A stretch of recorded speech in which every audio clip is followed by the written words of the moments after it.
These even matter? That's a question that you might ask, and you might think I'm biased given that my whole channel is based on zero DVs and minimal battles, so let's ask J-Rose.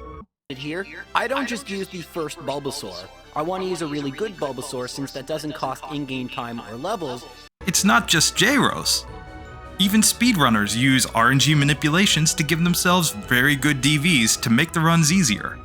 The fact is that playing the game on max DVs is playing on easy mode. Playing with zero DVs is playing like legendary mode. And I want to prove it. So today we're going to take a couple runs with a Krabby, and the first run we're going to take is a minimum battles run, comparing max DVs to zero DVs. Starting with max DVs, it's very easy to get through Brock. We have Bubble, it's 4 times super effective, so we wreck both of his Pokemon.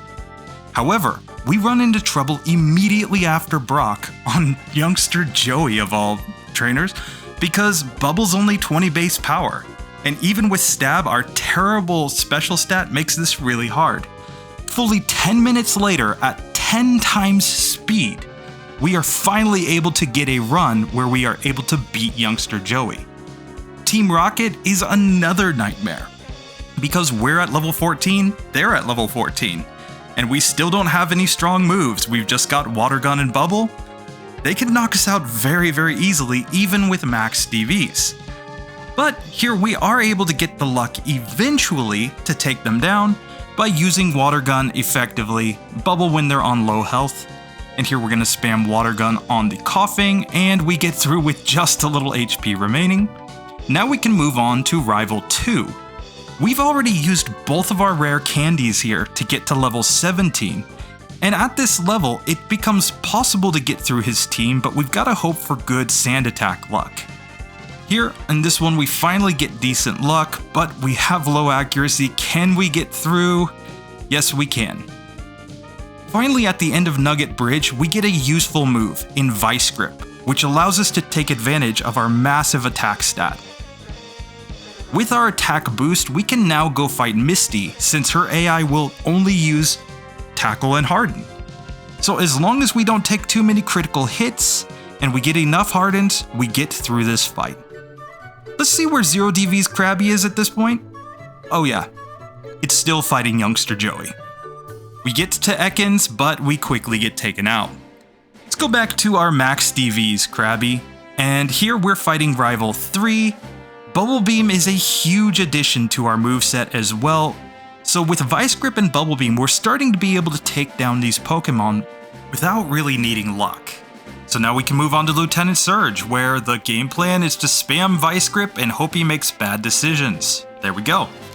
The Rock Tunnel Hiker is very easy with Bubble Beam, and we move on to Rival 4.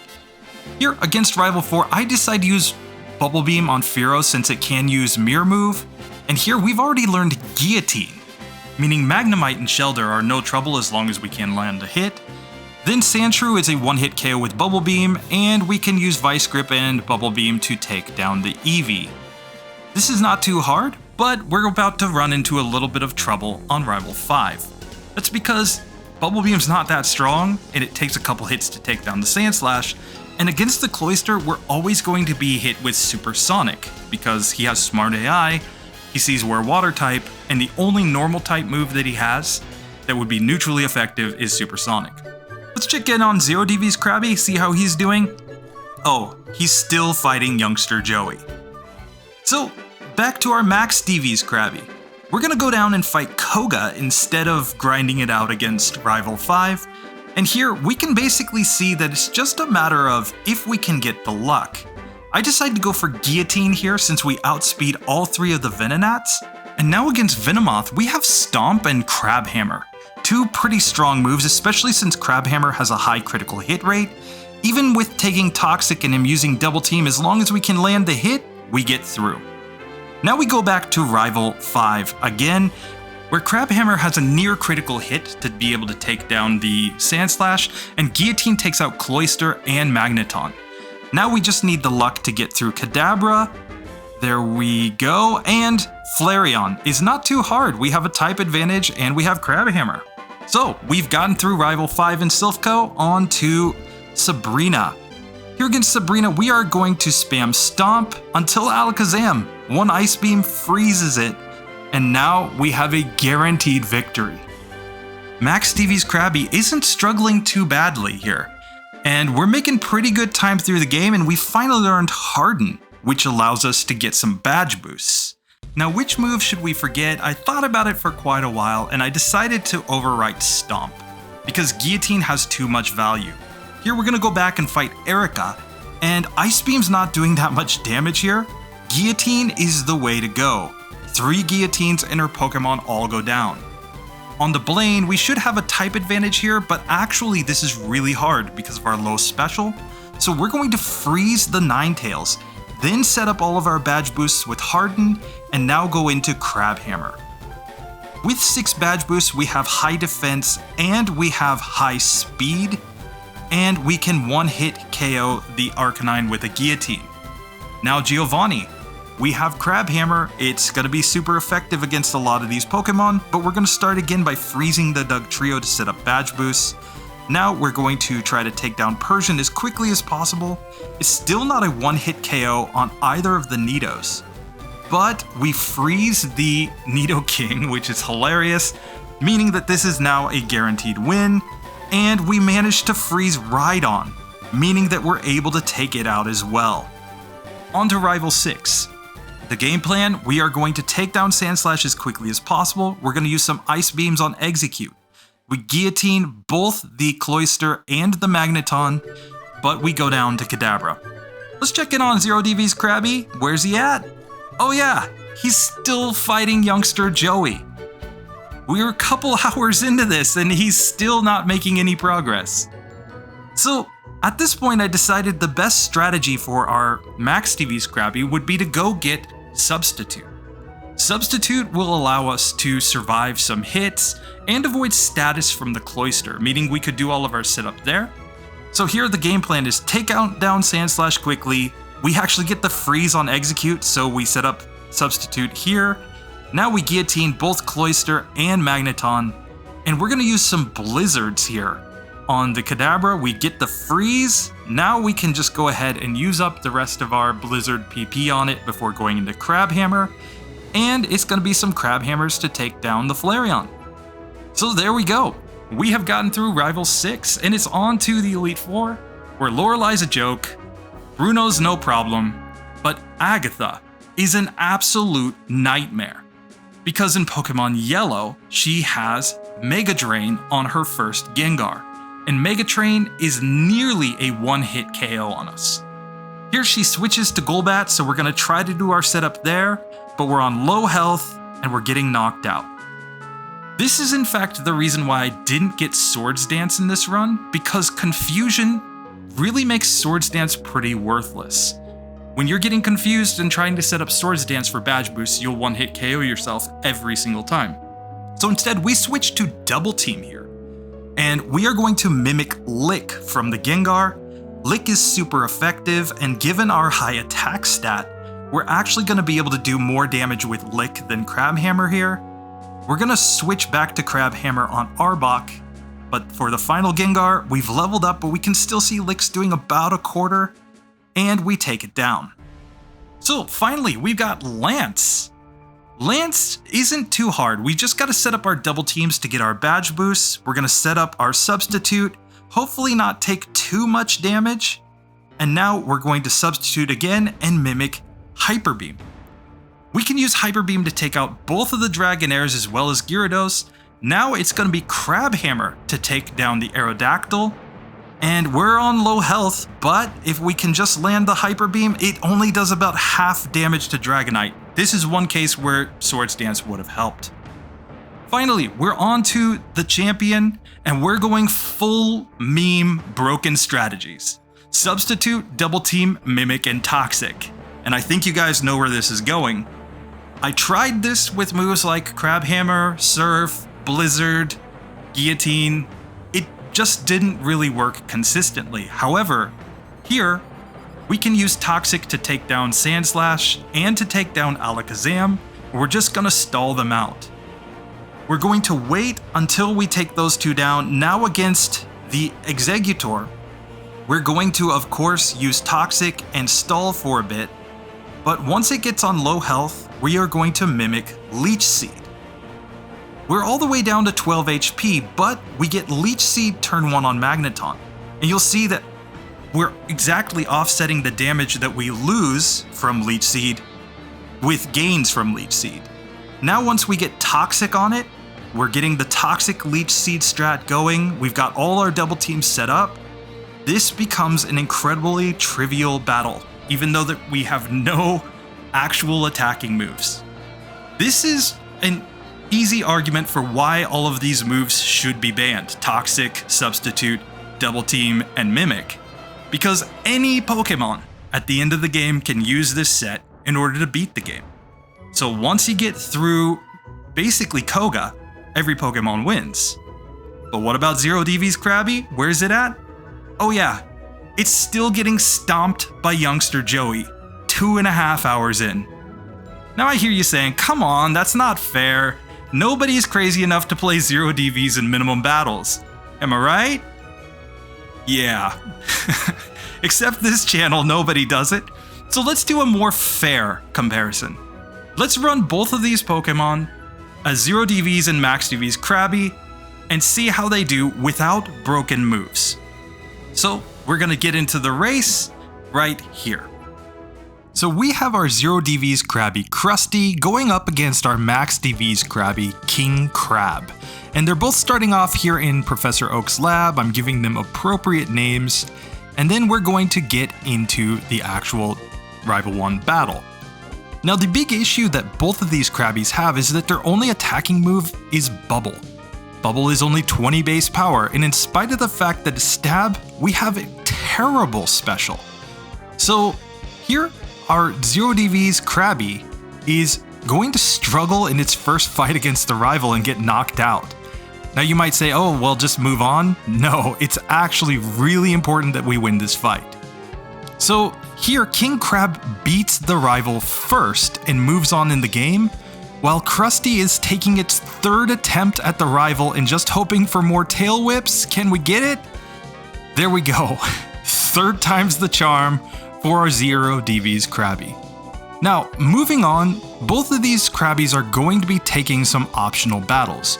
Because we saw what a nightmare youngster Joey is, we need the extra levels to stand up to him. Here, fighting these bug catchers in Viridian Forest is easy experience. And we can even use them if we want to get to a point where we could use Struggle against youngster Joey instead of using Bubble. That might be the optimal strategy there. So we're just gonna get a few extra levels here.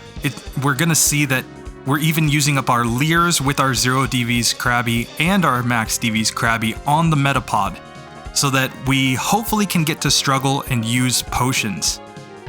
So now Max DVs Krabby is taking on the Light Years trainer and gaining additional levels. It's all the way at level 11 now, and it's going to fight against Brock. The Brock fight is incredibly easy because it's 4 times super effective with Bubble, so he goes down quite quickly. On the other hand, our Zero DVs Krabby is only getting to Brock at about 10 minutes into the game. And it's because of the fact that it struggled so much even against some of the bug catchers. And now going up against youngster Joey, this is gonna be a nightmare. But Max DVs Krabby is fighting already against Jesse and James. At level 17, it's looking like this is gonna be possible. We're spamming Bubble here because we wanted to use Water Gun on the Coughing, since it's really bulky and it's gonna take quite a few hits to knock out. Here we're taking another attempt, we get to Coughing with decent HP remaining, and we take it down with King Crab. King Crab is moving on now to Rival 2, where using Water Gun, it's going to make relatively quick work of his Pokemon. We just have to hope that Sand Attack isn't too big of a deal here. We're all the way to the Eevee. Can we get through? It looks like one more hit. There we go. So King Crab is moving on to Misty now, where now that it's gotten access to Vice Grip at 15 minutes in, it's going to go ahead and knock out her Pokemon fairly easily because her Pokemon will only use Tackle and Harden against us.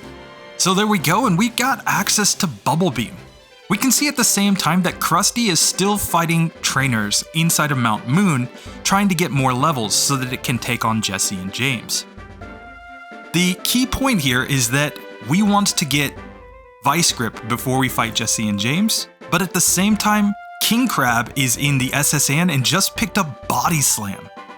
Body Slam is huge. It allows us to basically one-shot all of Rival 3's Pokemon because it's such a powerful attacking move and we have a really high attack stat. At the same time, Krusty is finally fighting against Jesse and James with Vice Grip. We leveled up all the way to level 20 to get it. And now, Krusty's gonna take on Misty immediately since it has Vice Grip in its arsenal, but at the same time King Krab is fighting against Lieutenant Surge and Body Slam was enough to take it down. So, we can see that right now, King Krab is about one gym ahead. Now, Krusty's gonna take on Rival 5, but it has Bubble Beam and Vice Grip, making this a pretty easy fight. So we move on, and it's time to get to Rock Tunnel for King Krab, who's going to easily take down the hiker. Bubble Beam is massive. Any water type Pokemon is basically gonna crush this section. Now, Krusty's making progress though. It's fighting now against Rival 3, and it's also got Body Slam and Stomp, which means that it's going to make very quick work of this one. At the same time, King Krab is already fighting Giovanni, where Bubble Beam, and now it's just learned Crab Hammer, is going to help it make quick work of these fights. So, now it's just a matter of can Krusty catch up? At this point it's not looking good though. King Krab is up against Rival 4, and as it's fighting him, it's basically just using Body Slam, Crab Hammer, which is a high critical hit chance move, and it's just making short work of all of these Pokemon. So, it moves on to the top of the tower, where Marowak is also no trouble, and it's time to take on Jesse and James. The strategy here is pretty simple. Body Slam. We have such high attack, we're at such a high level, that we can knock these Pokemon out very quickly. So, at this point it's kind of looking like a runaway. Max DVs is just making this game so much easier. But we can see that Krusty's finally getting to Lieutenant Surge, where Body Slam is enough to take him down. We move on now to King Krab fighting against Rival 5. It's all the way at level 40 at this point. We knock out the Sandslash very quickly, and now we're setting up Harden on the Ninetales. You might say, why not use Swords Dance? Well, we're not actually going to use Swords Dance on King Krab. We're going to instead try to knock out these Pokemon just by using Harden strats. Didn't work that time, so let's move on, where Krusty has finally beaten the Rock Tunnel Hiker and is now taking on Rival 5, at the same time that King Krab is fighting Koga. Here, Body Slam and Crab Hammer once again make quick work of Rival 4. And it's just a matter of, can this be the spot where it catches up? Because Koga and Rival 5 are giving King Krab a lot of trouble. King Krab moves on to Erica instead, where Body Slam is enough to take out her entire team. And at the same time, Krusty is taking down Jesse and James in the Rocket Game Corner and moving on to Giovanni. Here, Giovanni's easy with Crab Hammer. Crab Hammer's gonna one-shot the Onix and the Rhyhorn, and Body Slam makes quick work of Persian. But King Krab is back to fighting Koga, and Guillotine is such a huge benefit. We just want to guillotine the first Venonat since it uses Sleep Powder, and then do all our setup for badge boost on the second Venonat. Now we get all the way to Venomoth and we knock it out. So that's another gym done for our King Krab, and it gets a badge boost in speed there. At the same time, Krusty is now fighting Jesse and James at the top of the Pokemon Tower, where Body Slam and Guillotine are more than enough to knock them out. So, will this be enough? It's looking like Krusty's starting to close the gap a little bit, as King Krab is having to still struggle against Rival 5. Taking on Rival 5 again, Crabhammer one-shot Sand Slash. Now we're doing our setup on Ninetales with Harden. We're trying to get 6 badge boosts, and then we're gonna body slam the rest of these Pokemon down. Now, once we get through Cloyster, we actually outspeed both the Kadabra and the Jolteon, thanks to our badge boost and speed from Koga, making this battle possible. We can see that Krusty's taking its first attempt at Rival 5 right now, but it was actually paralyzed. That was a mistake on my part. I should have healed before this fight, but I decided to try it anyway. King Krab just knocked out Jesse and James at the top of Silphco and is going to take on Giovanni. Here, again, Giovanni's no trouble at all. We're just gonna spam Body Slam a bunch, Crab Hammer on the Rhyhorn, and a couple Crab Hammers takes down the Nidoqueen. That's pretty easy, guys. So, we're gonna move on to Sabrina, where Body Slam is the name of the game. Here with extra levels, we're already at level 49, Body Slam 2-hit KOs Alakazam, and we're through. We're moving on to Blaine, and we can see that Krusty's still struggling back there in Silphco. Here against Blaine, once we get all our setup done, really we can just use Crab Hammer to knock these Pokemon out. And we've gotten through 7 gyms on the Giovanni. Giovanni's pretty easy too. Body Slam plus Harden is the strategy. Harden for the badge boosts, Body Slam for the damage output. Here, we managed to get through. We're on low health. Crab Hammer's not a one-hit KO on Nidoqueen. It's not a one-hit KO on Nidoking as well, but we get the misses, and it's a one-shot on the Rhydon. So we are through all 8 gyms. We're going to take on Rival 6 at the same time that Krusty's taking on Rival 5.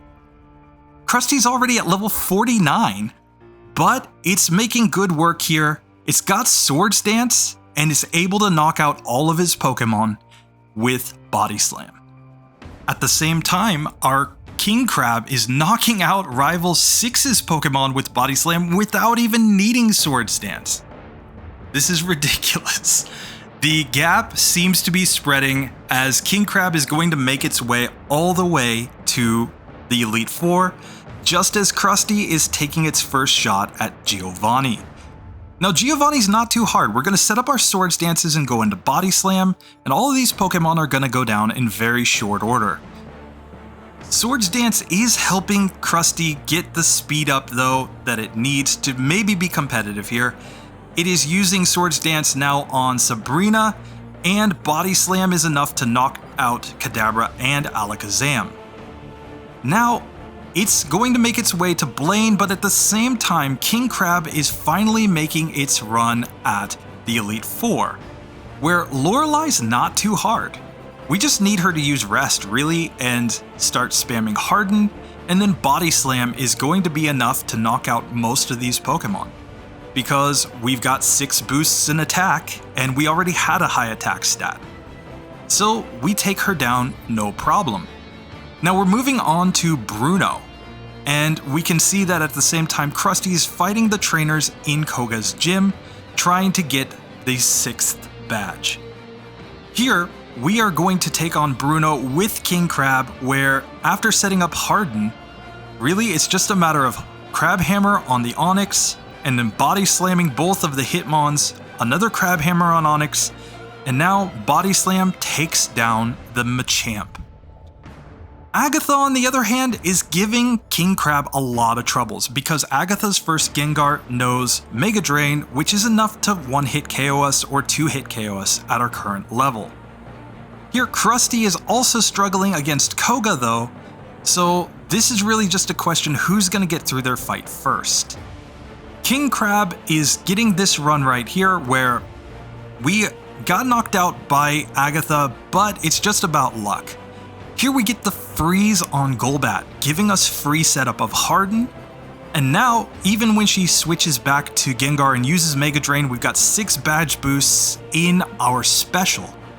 And even with Confusion, we have high defense, so we don't do that much damage to ourselves. We take the first 2 Pokemon out.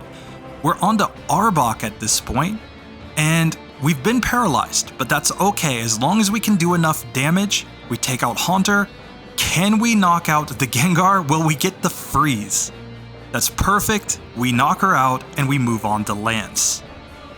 Here, at the same time, Krusty is going to take out Erica by using Body Slam. And hey, we're gonna see, can he...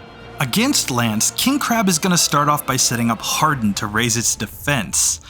And then we're basically going to use Body Slam to take out the Gyarados with all our badge boosts, and now Blizzard to take out the rest of his team. And since we have 6 badge boosts, we outspeed Aerodactyl, and we one-shot everything after the Gyarados.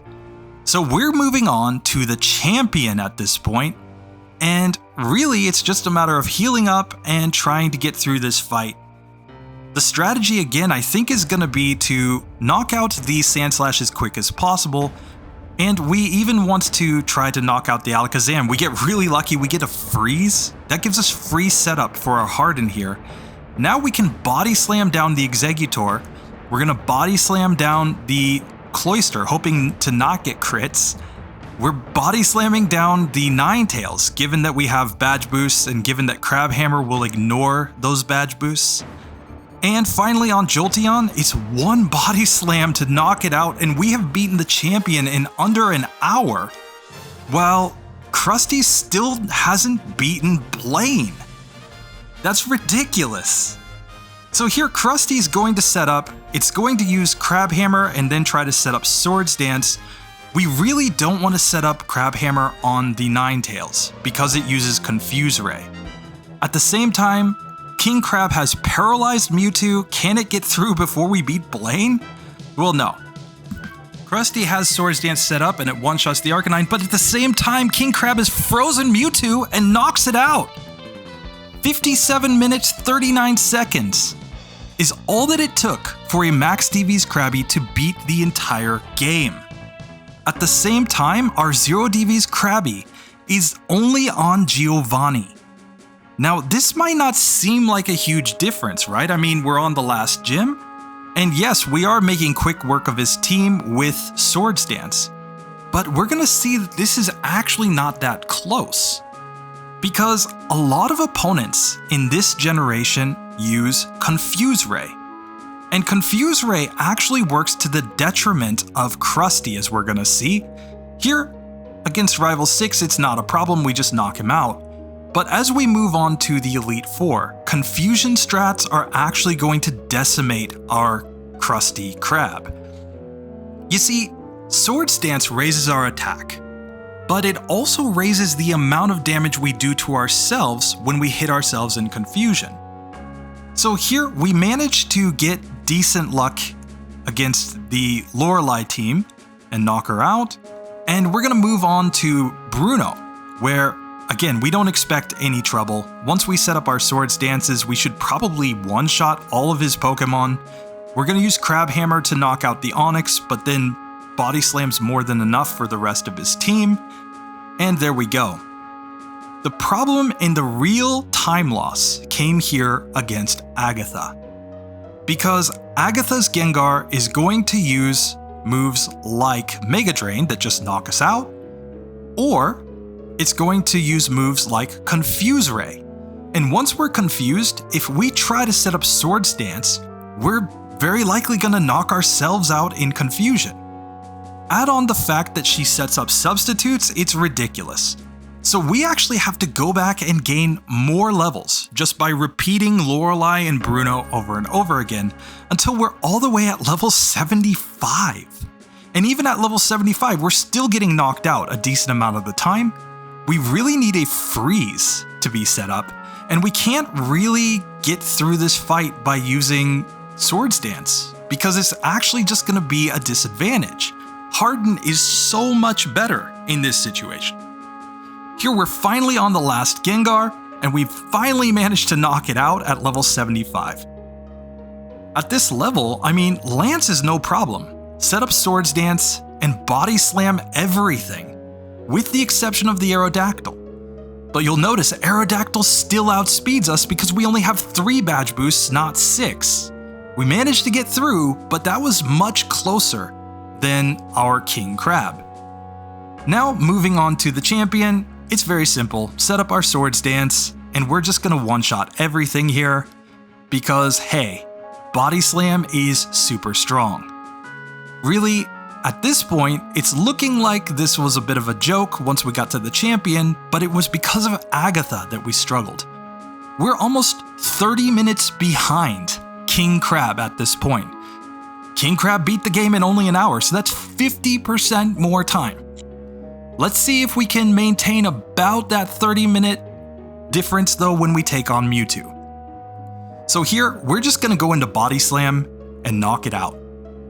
So, 1 hour, 26 minutes, and 34 seconds was the final time, making approximately a 30-minute difference between the two Krabbies. Now, I tried this one again without using Swords Dance, but the results were actually worse. So here are the takeaways.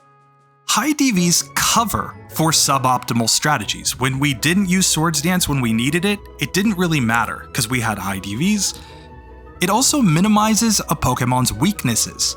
Our special stat and our speed didn't affect us nearly as much with King Crab. Finally, high DVs make meta seem more effective, more consistent than it actually is. And max DVs only take a 1 in 65,536 chance of luck, right? There's a reason I run on ZERO DVs on this channel.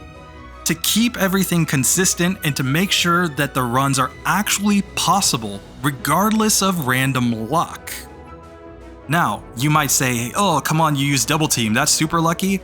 But it's not 1 in 65,000 luck, I'm sorry. We can debate that all day. Just hate in the comments below. But the fact of the matter is that most of the Gen 1 solo running meta is running like this. Max DVs in every single run. And when we're purporting to show how good or bad a Pokemon is, max DVs actually works against that goal. So what could we do instead? Well, I have some ideas that I'm going to be presenting in the next video. You guys can wait for that. We're going to be taking a Machamp, but I'm going to be showing you some different ways that I've tried to play with the Machamp to better approximate its actual strengths and weaknesses. In the meantime, I have a little bit of a challenge for anybody out there in the community, which is this. Show me a run. Any runner is perfectly fine, but show me a run that has been posted on YouTube, not on this channel, that is repeatable on ZERO DVs without using broken moves. Where broken moves are moves like Rest, Substitute, Double Team,